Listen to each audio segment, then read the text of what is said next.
बिस्मिल्लाहिर्रहमानिर्रहीम। अस्सलाम वालेकुम। आज मेरा शौहर मुझे छोड़कर परदेश जा रहा था। रो रो कर मेरा बुरा हाल था। आखिर उनके जाने का वक्त भी आ गया।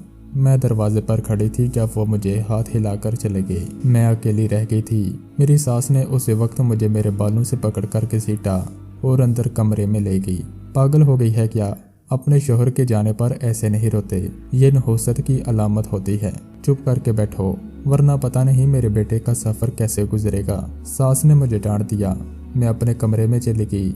शाम को उठी तो दिल बोझल सा था। अम्मा मुझे एक कड़ी नज़रों से देख रही थी। सर से पांव तक मुझे यूं घूर रही थी जैसे मेरा कोई खास जायजा ले रही हूँ। फिर मुझे अपने पास बुलाकर बोली कि लाल दुपट्टा क्यों ओढ़ रखा है?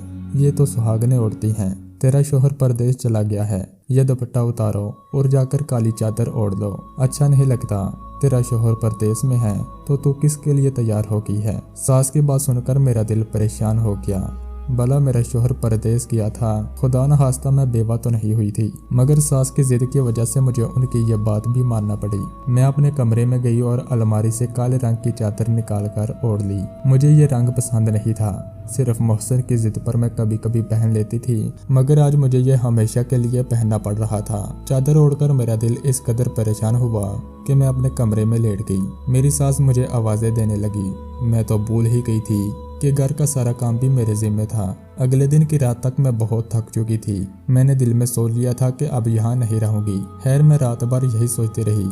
सुबह उठी तो सर पकड़ लिया। अम्मा पूछने लगी कि क्या हुआ है। मैंने कहा कि मेरे सर में दर्द है, बुखार भी है और दिल बोझल हो रहा है। मैं अपने मेके जाना चाहती हूँ। दरअसल ये एक बहाना था जिसकी वजह से मुझे अपनी सास से छुटकारा मिल जाना था, मगर उन्हें तो जैसे किसी की परवाह ही नहीं थी।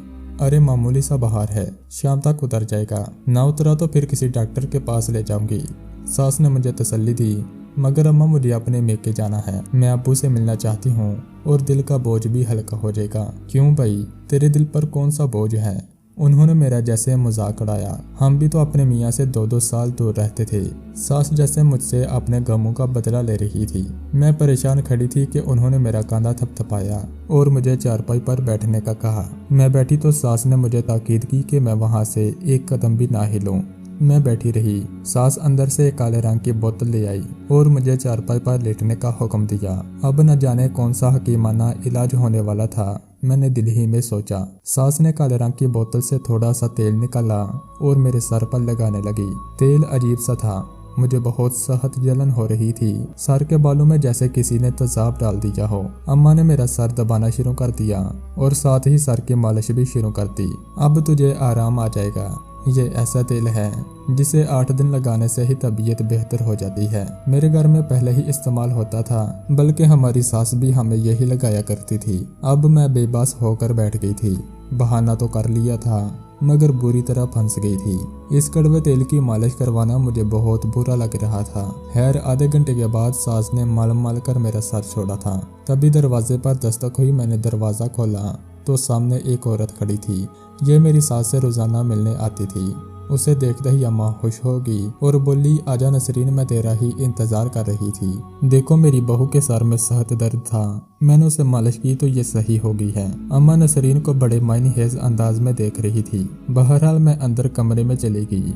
थोड़ी देर के बाद उन औरतों के लिए चाय बनाकर लाई तो मेरा दिल भारी हो रहा था। चाय पीने से भी जैसे उल्टी आ रही हो। मैं अपने कमरे में जाकर लेट गई और जल्द ही मुझे नींद आ गई। रात के 7-8 बजे मेरी आंख खुली तो देखा मेरी सास खाना बनाकर तैयार कर लिया था। मुझे प्यार से जगाया और कहने लगी, आजा खाना खा लिया कर। मैंने खाना खाया। मेरे मुंह का जायका तक बदल चुका था।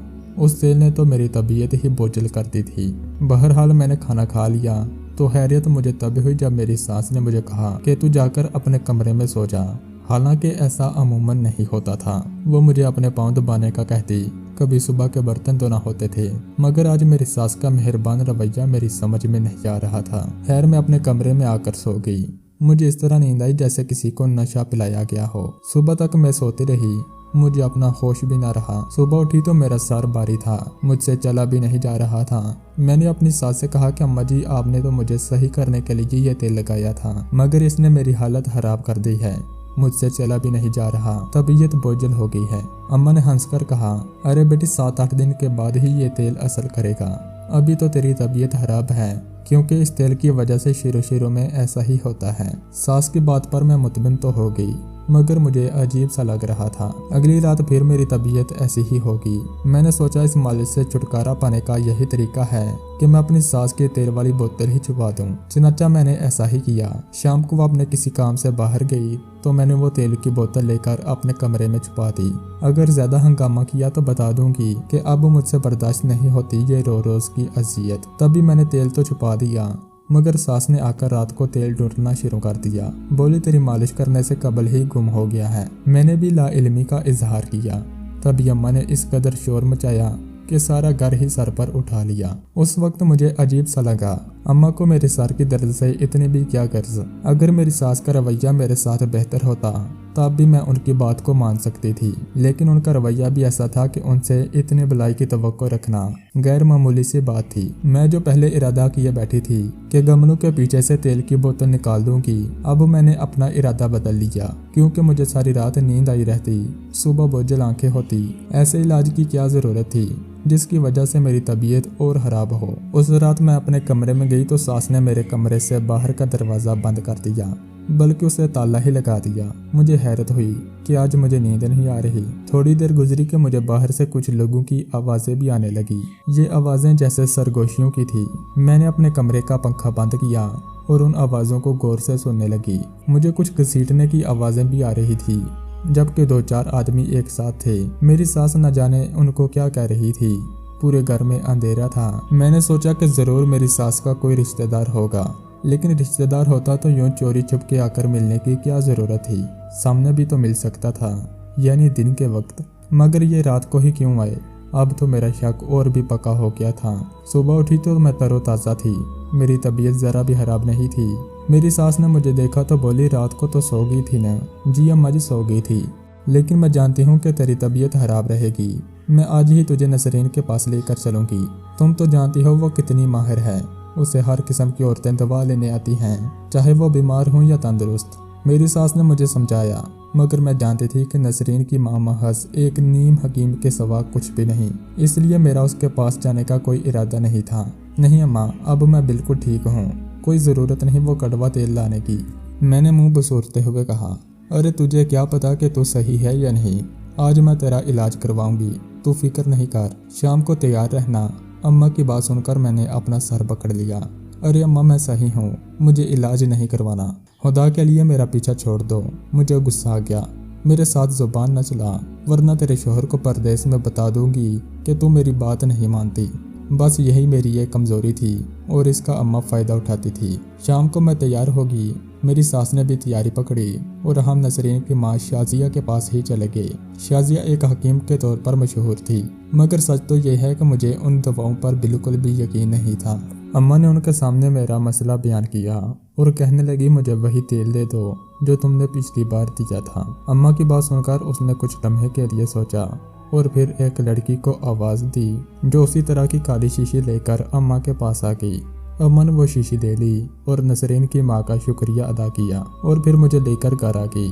घर आकर वो बड़ी खुश लग रही थी, जैसे उन्होंने मेरे लिए अब हयात ले लिया हो। मुझे यह सब बहुत बुरा लगता था।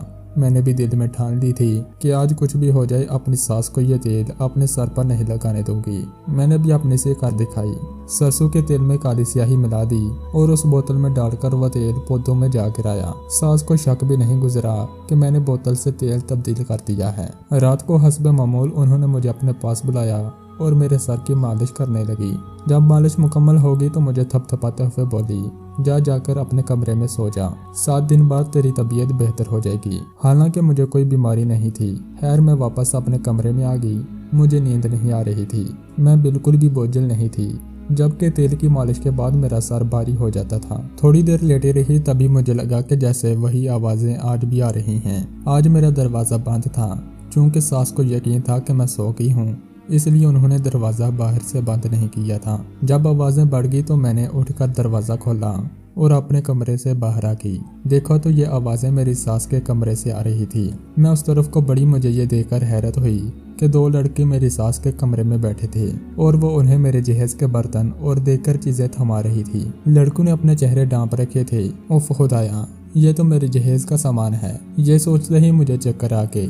आगे बढ़कर मैंने अपनी सास का सामना किया और कहा, अम्मा जी ये कौन है और मेरे जहेज के बर्तन इन्हें क्यों दे रही हैं? मुझे देखकर मेरी सास बुकला गई। तुम यहाँ कैसे? कहा था ना कि सो जाओ जाके। उन्होंने उल्टा अपनी गलती छुपाते हुए कहा, अम्मा मैं सो नहीं सकती। मैंने जो पूछा है इसका जवाब दे। तुम होती कौन हो मुझसे पूछने वाली? मेरी सास उल्टा मुझ पर गुस्सा करने लगी। मैं जो चाहे करूं, ये मेरा घर है, मुझे मत बताओ कि मुझे क्या करना है। उनकी आवाज ऊंची हो गई। ये देखकर वो लड़के जल्दी से घर से भाग गए। मगर मेरे जहन में बात बैठ गई थी, मैं भला कैसे अपनी सास की जान छोड़ सकती थी। बहस करते करते उन्होंने हार मान ली। बोली कि तेरे जहेज का सामान अपनी बेटी के घर पहुंचा रही थी, थोड़े ही दिन की तो बात है, सामान वापस आ जाएगा। मगर तू अपने जहेज को हाथ नहीं लगाने देती थी, इसलिए तुम्हारे सो जाने के बाद ये काम करती थी। सास की बात सुनकर मुझे गुस्सा आ गया। हालांकि ऐसी कोई बात नहीं थी, मैं कभी उनको मना नहीं करती थी। फिर न जाने क्यों उन्होंने मुझसे यह बात छुपाने की कोशिश की। जब मेरी और उनकी तकरार बढ़ने लगी तो वो मुझे धमकियां देने लगी। कहने लगी, मैं तुझसे अपना बदला लेकर रहूंगी। तूने मेरे बेटे का घर बर्बाद किया है। मैं अभी उसे फोन करके बताऊंगी कि रात को तुझे 2 लड़के मिलने आए थे। उनकी यह बात मैं समझ गई थी। मैं एक बार फिर अपनी सास के आगे मजबूर हो गई थी। लेकिन आखिर कब तक? मैंने दिल में सोचा कि कब तक इसी तरह ब्लैकमेल होती रहूंगी, कब तक ये मुझसे अपनी सारी बातें मनवाएगी। यही सोचकर मेरे दिल में खौफ सा आ गया। मैं ऐसा नहीं होने दे सकती थी। उस दिन मैं भी उनके सामने डट गई। करें आप फोन जिसको मर्जी करें, मगर मैं अपने जहेज के सामान से एक चीज मजीद नहीं दूंगी। मेरी बात सुनकर मेरी सास को तैशा किया और उन्होंने मुझे धक्का दिया और जाकर दरवाजे के आगे गिर गई। वो गुस्से में तनतनाते हुए बाहर गई तो मैंने अपना सर पकड़ दिया। अब न जाने क्या होने वाला था। उनका गुस्सा यकीनन किसी बड़े तूफान का पता दे रहा था। अब फिर उन्होंने ऐसा किया। परदेश में मेरे शोहर को फोन किया। मैं भी पास ही खड़ी थी। वो मेरे बारे में ऐसी ऐसी बातें कर रही थी कि जिनका मैं तसव्वुर भी नहीं कर सकती थी। उनकी बातों में इस कदर जहर उभरता था कि असगर भी उनके आगे मजबूर हो गए। मैं उनसे बात करना चाहती थी, अपनी सफाई पेश करना चाहती थी, मगर मेरी सास ने मुझे फोन को हाथ तक नहीं लगाने दिया। मेरा दिल चाह रहा था कि इस बुढ़िया की हड्डियां सही कर दूं, मगर उस वक्त मैं कुछ भी नहीं कर सकी। असगर ने जब मुझे कहा कि तुम अम्मा के मामले में कुछ मत बोलो, मैं तुमसे कल सही से बात करूंगा, तो मेरा दिल कांव कर रह गया। असगर बहुत गुस्से में थे। जाहिर है उनकी अम्मा ने जो बातें की थी वो सुनने के बाद कोई भी गैरतमंद शोहर अपनी बीवी को अपने घर में बर्दाश्त नहीं कर सकता, और फिर मेरे लिए तो इस बात का तसव्वुर भी मुमकिन नहीं था। अगले दिन उन्होंने मुझसे फ़ोन पर बात की तो मैं समझी कि शायद वो मुझसे हमदर्दी करेंगे, मगर उन्होंने रात भर सोचने के बाद यही फैसला सुनाया कि उनके परदेश जाने के बाद मैं भटक गई हूँ और उनकी गैर मौजूदगी में उनकी अमानत में खयानत की है। इस बात ने मुझे आंसू में तर कर दिया। मैं सोच भी नहीं सकती थी कि मेरा शोहर मुझसे ऐसा रवैया इख्तियार करेगा। उन्होंने मुझे तलाक दे दी। उन्होंने 3 लफ्ज़ कहकर अपनी ज़िंदगी से मुझे हमेशा हमेशा के लिए निकाल दिया। मैं रोती पीटती अपने माँ बाप के घर आ गई। जाहिर है मेरा तो कसूर नहीं था, मगर अम्मा अब्बा परेशान हो गए थे। मैंने भी उनकी परेशानी में अपनी परवाह करने के बजाय उनका साथ दिया। उन्होंने जहाँ भी रिश्ता किया मैंने हाँ कर दी।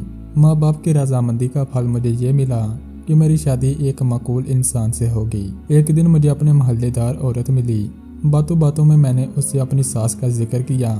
मैंने कहा कि वो कैसी हैं। वो उनकी हालत पर अफसोस करने लगी। बोली कि वो सेहत बुरे हालात में हैं। मैंने कहा क्यों? कहने लगी कि उनको शायद तुम पर जुल्म करने की आदत हो गई थी। जब तबिंदा उनके घर बहू बनकर आई तो वो बहुत खुश थी कि वो बहुत अमीर घराने की लड़की थी। ढेर सारा सामान भी साथ लाई थी। उसने आते ही उस औरत को सीधा कर दिया। उसकी एक बात भी ना मानती और ऐसी ऐसी बातें अपने शोहर के सामने करती कि बुढ़िया कुछ भी ना कर सकती। जाहिर है तबिंदा खूबसूरत भी थी और अमीर भी, इसलिए उसका रौब वैसे भी था। तुम्हारी सास तो तुम्हारी आदि थी। उसने उसके साथ भी वैसे ही करने की कोशिश की तो तबिंदा ने एक रात अंधेरे में उसे रंगे हाथों पकड़ दिया। दरअसल तुम्हारी सास का मसला था कि उसे शुरू से ही चोरियां करने की आदत थी। न जाने उसे ये आदत क्यों थी। हालांकि घर में खुदा का दिया सब कुछ है, मगर अपनी बेटी को अपनी बहू की चीजें देना उस औरत का पसंदीदा मशगला था। अपने बड़े बेटे की बीवी का भी उसने यही हाल किया था। अब तो हाल ये है कि तबिंदा का दिल करे तो वो उसे खाना दे देती है, वरना सारा दिन वो भूखी रहती है। उसकी यही सजा होनी थी। मैं जानती थी उसने तुम्हारे साथ बहुत बुरा किया है। उसने अपनी पहली बहू के साथ भी ऐसा ही किया था। मैं अपनी सास का हाल सुनकर खुश तो नहीं हुई, کیونکہ کسی کو تکلیف میں دے کر خوش ہونا ایک کم ظرف ہونے کی علامت ہے، مگر سچ تو یہ ہے کہ انسان کو اپنے اعمال کی سزا مل کر ہی رہتی ہے۔